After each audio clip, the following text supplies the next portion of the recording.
মানস সিংহার প্রতিকৃতিতে শ্রদ্ধাঞ্জলি গত 10-11 দিন পূর্বে পানিসাগর মহকুমার অন্তর্গত জলাবাসা মণিপুরি পাড়ায় স্থায়ী বসবাস করে অবসরপ্রাপ্ত সরকারি কর্মী শ্রী নীলকান্ত সিংহার ও মাতা সুরধনী সিনহার একমাত্র পুত্র মানস সিংহা সাময়িক রোগে আক্রান্ত হয়ে অকালে ইহলোক ত্যাগ করলেন। তিনি নিজেও ধর্মনগর কোঅপারেটিভ ব্যাংকের ম্যানেজার পদে কর্মরত ছিলেন। মৃত্যুকালে স্ত্রী ও 2 সন্তান সহ অগণিত পরম আত্মীয় স্বজন রেখে গেছেন। ছাত্রজীবন থেকেই মানস সিংহা এক আলাদা ধাতুতে তৈরি ব্যক্তিত্ব।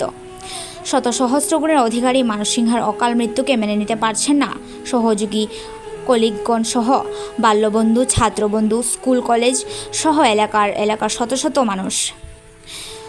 সদামৃষ্টবাসী, পরোপকারী, সত্য ব্যবহার, সদা হাস্যময়ী মানস সিংহার জন্মদিন পালন করার দিনেই চিতার আগুনে ভস্মিত হলেন। এলাকার সকল স্তরের এলাকাবাসীকে নিয়ে মণিপুরি পাড়া স্থিত ইয়ংস্টার ক্লাবের উদ্যোগে আজ মানস সিংহার শ্রদ্ধাঞ্জলি অনুষ্ঠানে উপস্থিত ছিলেন ত্রিপুরা রাজ্যের খাদ্য দপ্তরের অবসরপ্রাপ্ত ডিরেক্টর হীরেন দেব বর্মা, অবসরপ্রাপ্ত শিক্ষক তথা কবি ও সাহিত্যিক রবেন সিনহা, বিশিষ্ট সমাজসেবী প্রশান্ত রাজকুমার, উত্তর ত্রিপুরা জেলার পরিষদের সদস্য বিকাশ শর্মা সহ আরও অনেকেই। শ্রদ্ধাঞ্জলি অনুষ্ঠানে আলোচনা রাখতে গিয়ে অনেকেই বলেন যে মানস সিনহার অকাল মৃত্যু কারণে গোটা সমাজ বিরাট ক্ষতির সম্মুখীন হলো। সমবেত হয়েছি আমাদের স্নেহের মানস সিনহার যে শ্রদ্ধাঞ্জলি অনুষ্ঠান, এখানে যোগদান করতে পেরে আমিও নিজেকে গর্বিত মনে করছি। আমাদের ভাবতেও এখন একটু কষ্ট হয় যে সে আমাদের মধ্যে নেই। বিশেষ করে আমার সাথে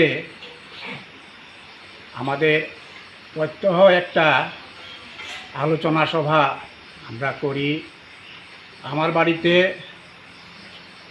প্রত্যেক দিনেই আসে একটা টাইম করে, আমরা বিভিন্ন বিষয় নিয়ে আমরা আলোচনা করি।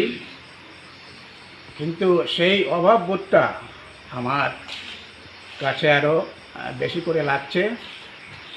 যাই হোক, জন্ম মৃত্যু এটা তো আমাদের ক্ষমতার মধ্যে নেই, এটা তো ঈশ্বরের, হয়তো বা তার পরমায়ুটা ঈশ্বর বেশি দেয়নি।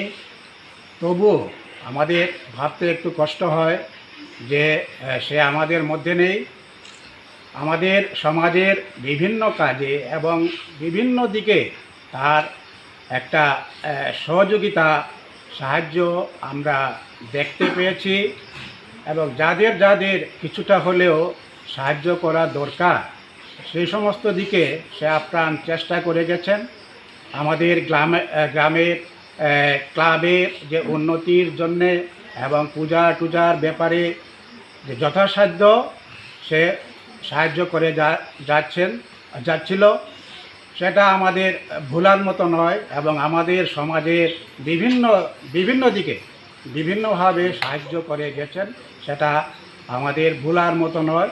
যাই হোক, আমাদের এখানে আমাদের ক্ষমতার বাইরে সে আমাদের ছেড়ে চলে গিয়েছে। যেখানেই থাকুক সে চিরশান্তিতে যাতে ঈশ্বরের পদতলে থাকেন সেই কামনায় আমি করছি। নমস্কার সবাইকে। দৃশ্যে আমি একটা ছোট্ট একটা কবিতা আপনাদের শোনাবো, এটা কবি কাজী নজরুল ইসলামের। ওটা আমি বারবার পড়ি। তো কাকু, আমরা দেখি একটা রক্ত মাংসের মানুষ দাঁড়িয়ে আছে, কিন্তু ওনার ভেতরে কি যন্ত্রণা হতে পারে সেটা কল্পনাতে। ঘুমিয়ে গেছে শান্ত হয়ে আমার গানের বুলবুলি, করুণ চোখে চেয়ে আছে সাজের ঝরা ফুলগুলি। ফুল ফুটিয়ে ভোরবেলাকে গান গায়ে নীরব হলো কোন বিষাদের বান খেয়ে। বনের কোলে বিলাপ করে সন্ধ্যারানী চুল খুলি, কাল হতে আর ফুটবে না হয় লতার বুকে মঞ্জুরি। উঠছে পাতায় পাতায় কাহার করুণ নিঃশ্বাস মরমরি। গানের পাখি গেছে উড়ে শূন্য নীর, কণ্ঠে আমার নেই যে আগের কথার ভিড়।